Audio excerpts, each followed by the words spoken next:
because the US and the UK, as we've just mentioned, has signed a tariff deal which will see lower charges for certain products for both countries. We are going to build trading relationships with like-minded partners, reliable partners, partners that are aligned with our values. $280 million in U.S. Treasuries just went live on XRP Ledger, and nobody's talking about it. The clock is ticking, and Ottawa is done playing nice. With less than 30 days before a new trade deal must be reached, Canada has made it clear if Washington doesn't come to the table, a wave of targeted retaliatory tariffs will hit American exports. Selective, flexible, and sharp. At the same time, more than $36 billion in U.S. Treasury bonds have quietly been dumped by global economic players, including Canada, the EU, and key Asian markets in just the past month. Bond yields are climbing. The U.S. budget is under increasing strain. And now the pain isn't just coming from rivals, it's coming from America's closest partners. Canada, once seen as the calm, reliable neighbor, is signaling something new. It will no longer be held hostage by Donald Trump's tariff threats. This isn't just about taxes on steel or dairy.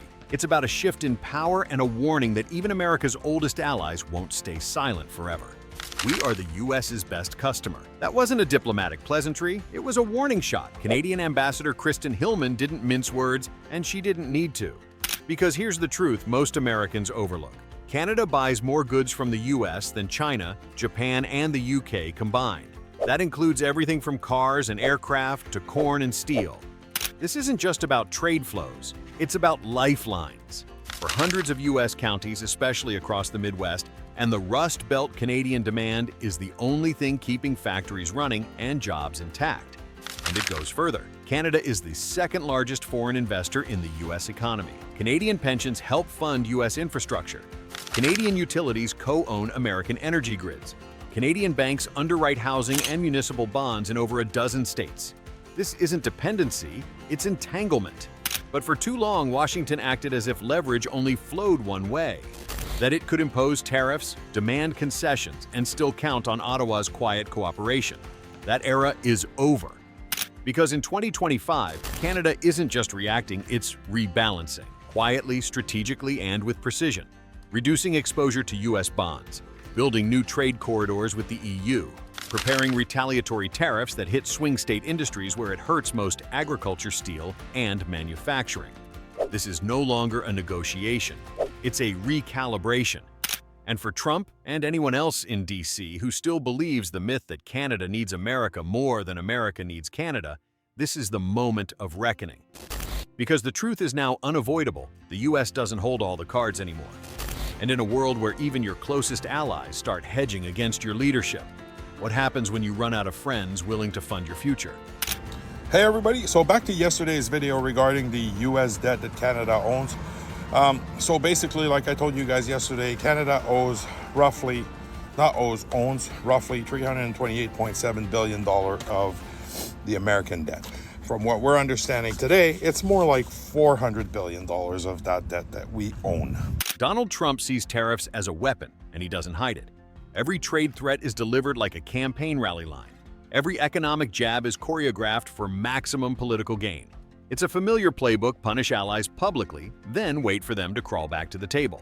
But Canada isn't playing that game anymore. While Trump broadcasts his pressure tactics, Prime Minister Mark Carney is charting a quieter, more disciplined course. One that doesn't rely on media theatrics, but on steady deadlines and behind-the-scenes leverage. Trump says tariffs are tools of strength. Carney doesn't argue, he simply sets a clock. July 21st, that's the deadline.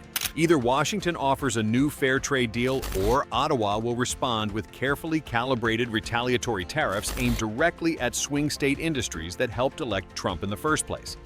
This isn't about retaliation for show, it's retaliation by design. And it reflects two radically different worldviews. Trump wants to dominate the room. Carney wants to control the outcome. Trump demands loyalty. Carney demands logic. And right now, that logic is hard to ignore. Canada is the U.S.'s biggest customer, one of its top investors, and now its most disciplined adversary. In this chess match, Trump may be louder, but Carney just made the next move. We can give ourselves much more than any foreign government, including the United States, can ever take away.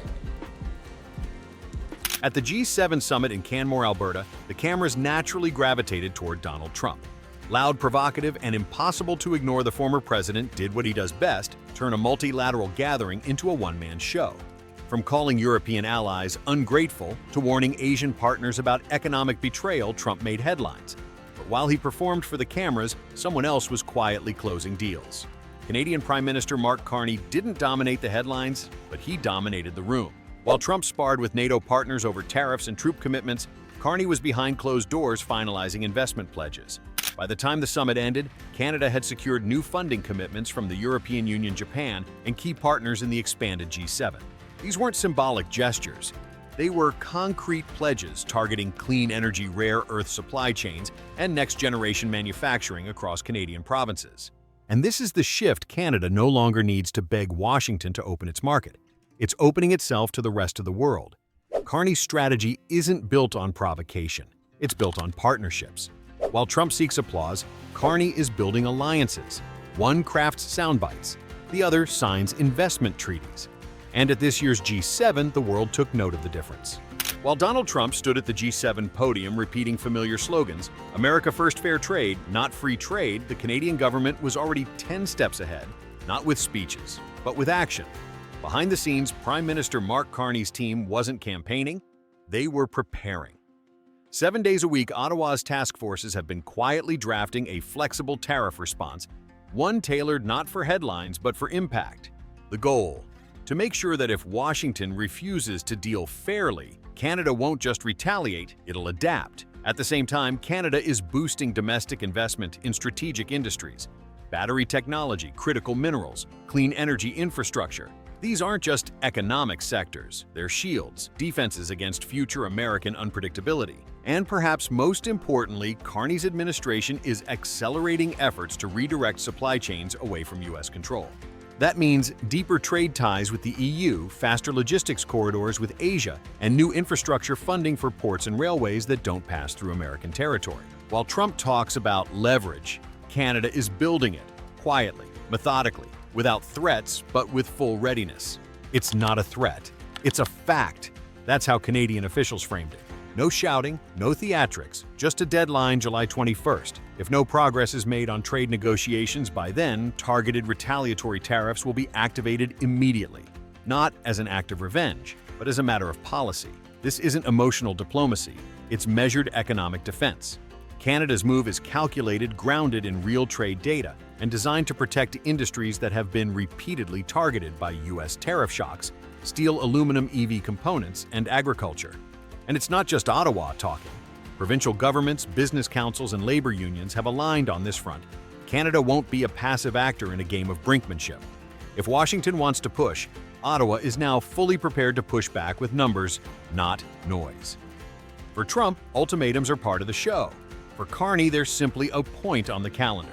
Donald Trump still believes delay is dominance, that by stretching out talks, Canada will fold. It's a familiar tactic stall. The table raise the pressure and count on the other side to break first. But this time, it's not working. Because while Trump speaks in headlines, Prime Minister Mark Carney is building realities. Behind every flashy quote from the White House, there's silence and calculation in Ottawa. But that silence isn't weakness, it's strategy.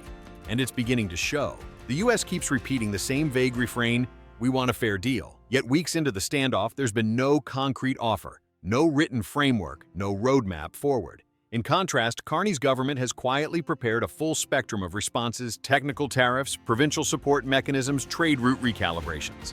The message is subtle but powerful. Canada isn't waiting, it's planning.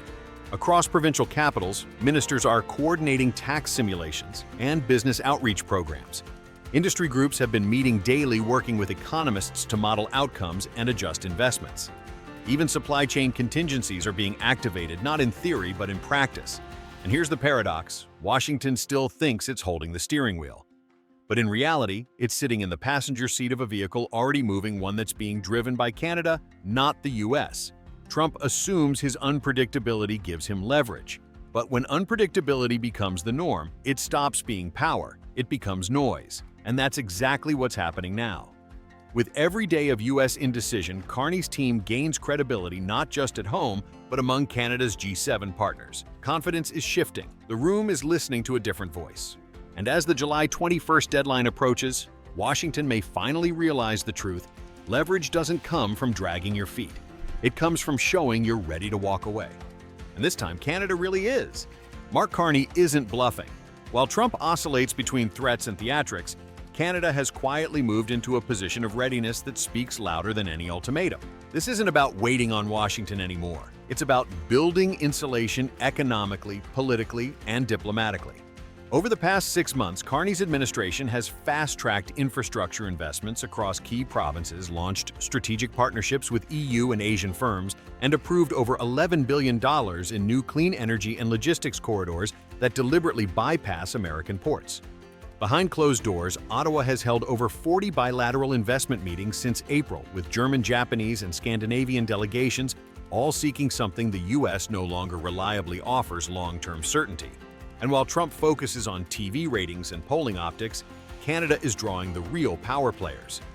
Japanese conglomerates are signing 15-year energy supply contracts.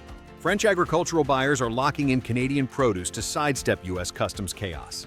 Even U.S. companies fearing future retaliatory tariffs are discreetly shifting supply chains northward. What's unfolding isn't reaction, it's replacement. Canada is no longer a junior partner nervously awaiting orders from D.C.